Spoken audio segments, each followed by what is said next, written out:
So, my nieces and nephews, I'm sorry that you are all stuck at home, even though I think home is a great place to be. You're probably missing school or going places and doing things.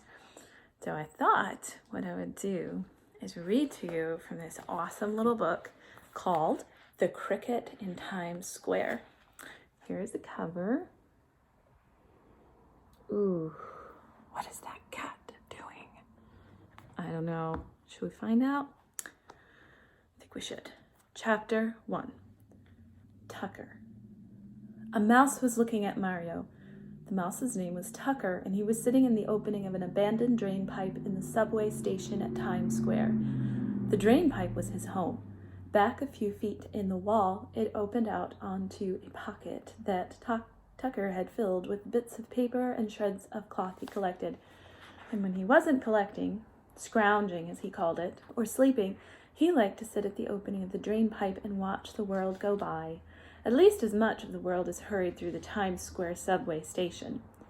Tucker finished the last few crumbs of a cookie he was eating, a Lorna Doone shortbread he had found earlier in the evening, and licked off his whiskers. Such a pity, he sighed. Every Saturday night now for almost a year he had watched Mario tending his father's newsstand. On weekdays, of course, the boy had to get to bed early, but over the weekends, Papa Bellini let him take his part in helping out with the family business. Far into the night, Mario waited. Papa hoped that by staying open as late as possible, his newsstand might get some of the business that would otherwise have gone to larger stands. But there wasn't much business tonight. The poor kid might as well go home, murmured Tucker Mouse to himself. He looked around the station. The bustle of the day had long since subsided, and even the nighttime crowds, returning from the theaters and movies, had vanished. Now and then a person or two would come down one of the many stairs that led from the street and dart through the station. But at this hour, everyone was in a hurry to get to bed. On the lower level, the trains were running much less often. There would be a long stretch of silence, and then the mounting roar as a string of cars approached Times Square. Then a pause while it let off old passengers and took on new ones, and finally the rush of sound as it disappeared up the dark tunnel. And the hush fell again. There was an emptiness in the air. The whole station seemed to be waiting for the crowds of people it needed. Tucker Mouse looked back at Mario. He was sitting on a three-legged stool behind the counter of the newsstand. In front of him, all the magazines and newspapers were displayed as neatly as he knew how to make them. Papa Bellini had made the newsstand himself many years ago. The space inside was big enough for Mario, but Mama and Papa were cramped when they each took their turn.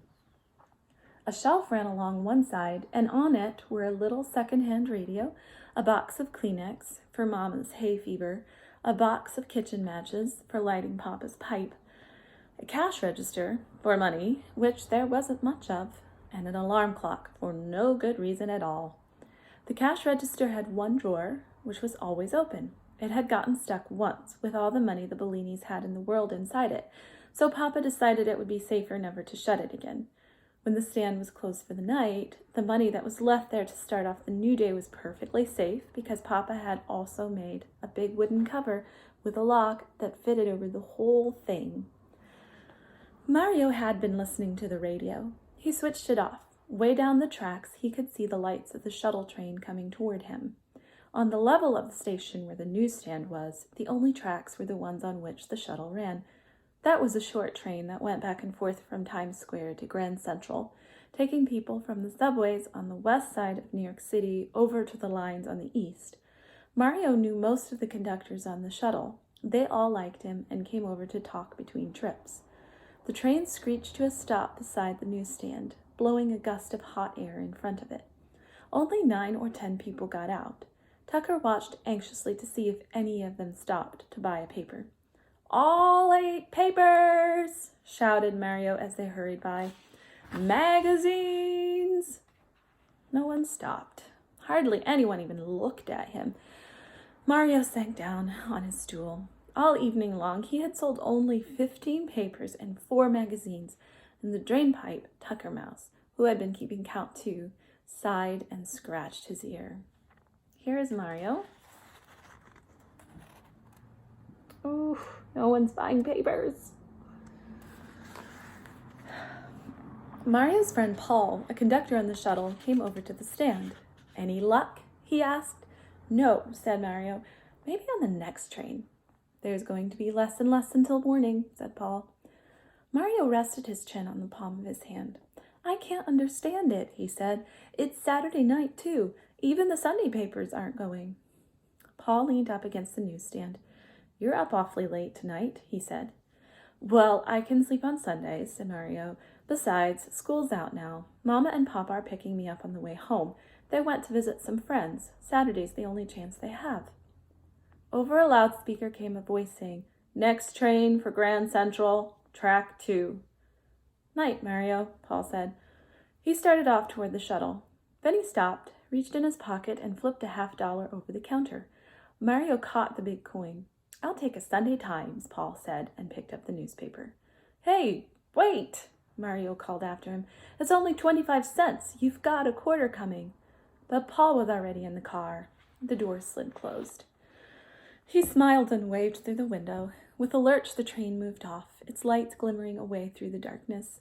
Tucker Mouse smiled too. He liked Paul. In fact, he liked anybody who was nice to Mario. But it was late now. Time to crawl back to his comfortable niche in the wall and go to sleep.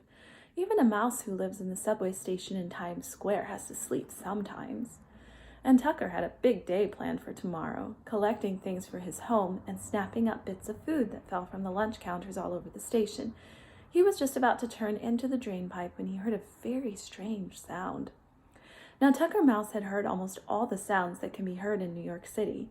He had heard the rumble of subways, trains, and the shriek their iron wheels made when they go around a corner.